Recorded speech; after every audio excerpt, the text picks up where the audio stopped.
नमस्कार मित्रांनो, मी ॲडव्होकेट संदीप सोनवणे माझे चॅनल व व्हिडिओमध्ये आपले स्वागत करतो। बंधूंनो, आपले नातेवाईक, आपण सर्वजण, मित्र मंडळी व नियर डिअर हे नेहमी ऑनलाईन व्यवहार करत असतात। सदर व्यवहार हे विविध मोबाईल ॲप्लिकेशन, UPI व QR कोड स्कॅन करून करत असतो। अशा वेळी ऑनलाईन फ्रॉड झाल्यास आपण तातडीने काय केले पाहिजे हे आज आपण जाणून घेणार आहोत, जेणेकरून आपल्या मेहनतीची कमाई कशी वाचेल हे पाहणार आहोत।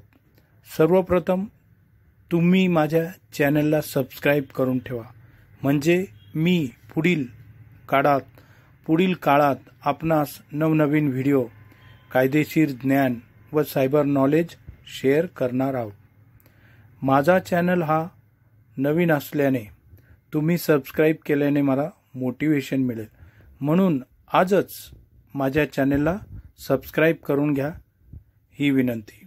मित्रांनो, ऑनलाईन फ्रॉड झाल्यास आपल्याला केवळ 3 कामे करावी लागणार आहेत।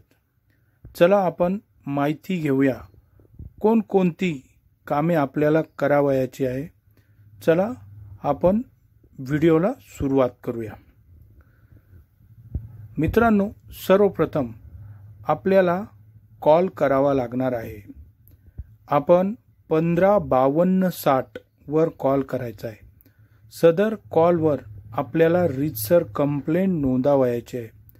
सदर कंप्लेंट ही ॲक्सेप्ट झाल्यानंतर सदर कंप्लेंटचे स्टेटस चेक करावयाचे आहे।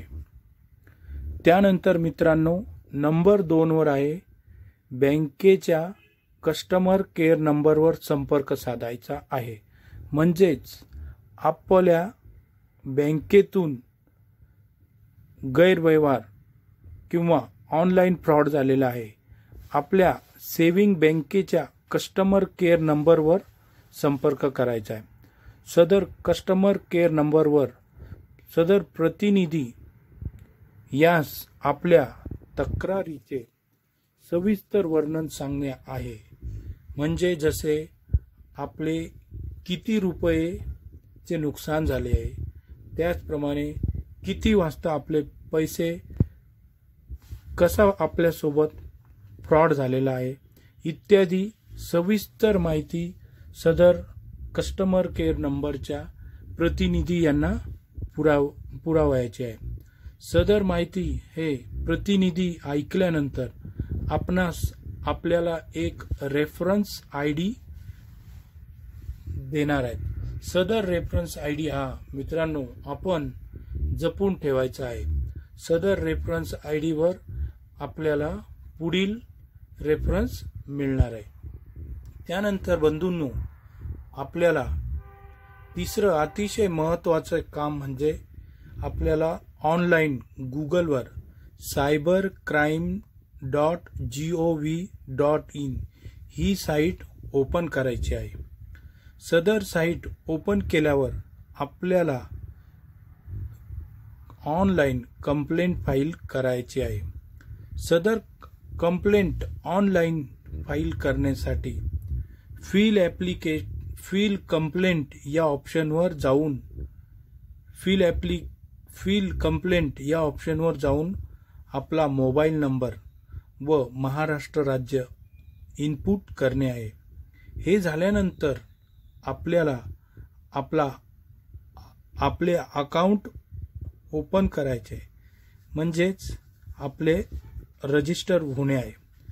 येथे देखील आपल्याला आपल्या कंप्लेंटचे सविस्तर वर्णन दाखल करावयाचे आहे, म्हणजेच आपले पैशांचा किती रुपयांचा फ्रॉड झाला आहे, किती वाजता झाला आहे, कसा झाला आहे, ही संपूर्ण माहिती टाकल्यानंतर मित्रांनो आपण सबमिट ह्या बटनवर क्लिक करावयाचे आहे। आपली माहिती सबमिट झाल्यानंतर सदर कंप्लेंटचे आपल्याला PDF मिळणार आहे। सदर PDF हे डाउनलोड करावयाचे आहे। मित्रांनो, पुढे आपण काही तासातच आपल्या कंप्लेंटचे स्टेटस हे ऑनलाईनद्वारे चेक करू शकतो। आपण आपल्या कंप्लेंटचे स्टेटस हे फोनवर देखील चेक करू शकतो। म्हणून मित्रांनो, वरील 3 पद्धतीने आपण वेळेतच ऑनलाईन फ्रॉड झाल्यास तक्रार दाखल केल्यास आपल्या मेहनतीचे कमाईही नक्की वाचू शकतो। मित्रांनो, ही माहिती तुम्हाला आवडल्यास नक्की शेअर करा व लाईक करा। अशी महत्त्वपूर्ण माहिती ही तुमच्या मित्रांना देखील शेअर करा। जय हिंद, जय महाराष्ट्र।